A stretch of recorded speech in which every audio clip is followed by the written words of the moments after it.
Good morning students. बात करेंगे future perfect tense की। तो फ्यूचर परफेक्ट टेंस में जो हिंदी में आपकी पहचान रहती है वो रहती है चुका होगा, चुके होंगे, चुकी होगी आदि। हेल्पिंग वर्ब की बात करें तो शैल हैव जो कि आईवी के साथ यूज़ होगा, विल हैव जो कि बाकी सभी के साथ यूज़ करेंगे। वर्ब की इसमें थर्ड फॉर्म यूज़।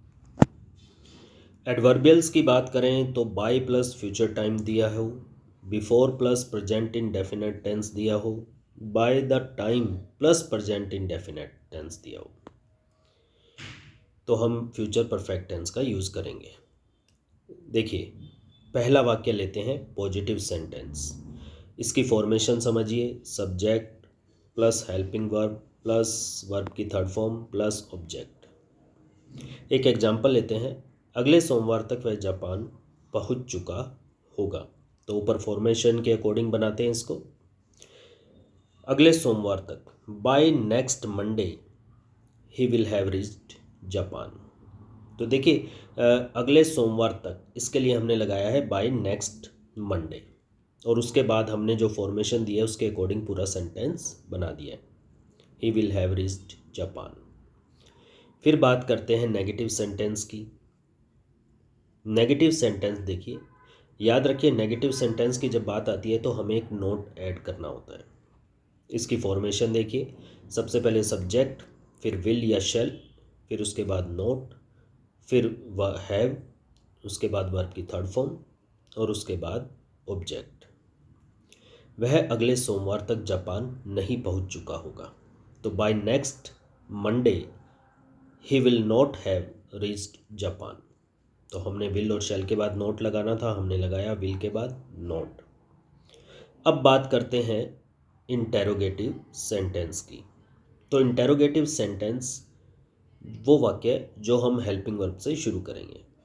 तो इसकी फॉर्मेशन देख लीजिए, सबसे पहले विल या शेल, उसके बाद सब्जेक्ट, उसके बाद हैव, उसके बाद वर्ब की थर्ड फॉर्म, उसके बाद ऑब्जेक्ट और लास्ट में क्वेश्चन मार्क। इसे समझिए, जैसे कि एग्जाम्पल लेते हैं, क्या वह अगले सोमवार तक जापान पहुंच चुका होगा। तो सबसे पहले हेल्पिंग वर्ब यानी will, he have reached Japan by next Monday. Clear. अब बात करते हैं इंटेरोगेटिव के साथ नेगेटिव सेंटेंस की, यानी इंटेरोगेटिव प्लस नेगेटिव की। याद रखिए, इंटेरोगेटिव के बाद नेगेटिव का मतलब है एक नोट ऐड करना है हमें। जैसे इसकी फॉर्मेशन समझिए, विल या shall plus subject plus note plus have plus verb की थर्ड फॉर्म प्लस ऑब्जेक्ट और लास्ट में क्वेश्चन मार्क। तो याद रखिए, हमें जो नोट यहाँ पर रखना है वो सब्जेक्ट के बाद रखना है, क्योंकि हमारी जो हेल्पिंग वर्ब है वो सब्जेक्ट से पहले आ रही है। अब बात करते हैं इंटेरोगेटिव वर्ड्स की। इंटेरोगेटिव वर्ड्स के लिए हम सबसे पहले इंटेरोगेटिव वर्ड को रखेंगे सेंटेंस में। इंटेरोगेटिव वर्ड्स बच्चों मैं पहले बता चुका हूँ, WH वर्ड्स होते हैं, जैसे what, where, why, who, etcetera. Interrogative words plus will या shall plus subject plus have plus verb की थर्ड फॉर्म प्लस ऑब्जेक्ट और लास्ट में क्वेश्चन मार्क। एक एग्जाम्पल लेते हैं, वह अगले सोमवार तक कहाँ पहुँच चुका होगा। तो देखिए, कहाँ कहाँ जब आया तो हमने प्लेस यानी कि जापान हटा दिया है। तो वह अगले सोमवार तक कहाँ पहुँच चुका होगा, तो कहाँ के लिए हम क्या यूज़ करेंगे, कौन सा WH वर्ड यूज़ करेंगे, where. Where will he have reached by next Monday. अब बात करते हैं इसी के दूसरे वाक्य की, जो कि है इंटेरोगेटिव वर्ड्स प्लस नेगेटिव, यानी कि एक नेगेटिव और ऐड करेंगे यानी नोट। तो इसकी फॉर्मेशन देख लीजिए, इंटेरोगेटिव वर्ड प्लस विल या shall plus subject plus note plus have plus verb की थर्ड फॉर्म, फिर ऑब्जेक्ट और लास्ट में क्वेश्चन मार्क। वाक्य लेते हैं, वह अगले सोमवार तक जापान क्यों नहीं पहुंच चुका होगा। तो क्यों के लिए हम कौन सा वर्ड यूज़ करेंगे, why. Why will he not have reached Japan by next Monday. तो ये क्लियर हो चुका है, ये अपना टेंस पूरा हुआ। लेकिन हमने जो एडवर्बियल्स ऊपर बताए थे, आपको मैं एक बार फिर से बता देता हूँ। ये एडवर्बियल्स हैं, by plus future time, before plus present indefinite tense, by the time plus present indefinite tense.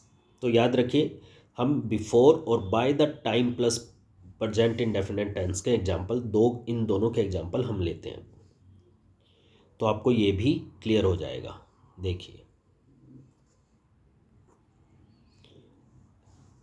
He will have finished his homework before his father comes. तो याद रखिए, हमने ऊपर बताया था before plus present indefinite tense. तो before के बाद हमने कौन सा टेंस यूज़ किया है यहाँ पर? Present indefinite tense. दूसरा वाक्य देखिए, the bus will have left before you reach the stand. अब देखिए, यहाँ पर जो वाक्य लिया है बिफोर के बाद, वो फिर से प्रजेंट इन डेफिनेट है। तो याद रखिए, ये हमें बता रहा है कि दूसरा वाक्य है फ्यूचर परफेक्ट में आएगा।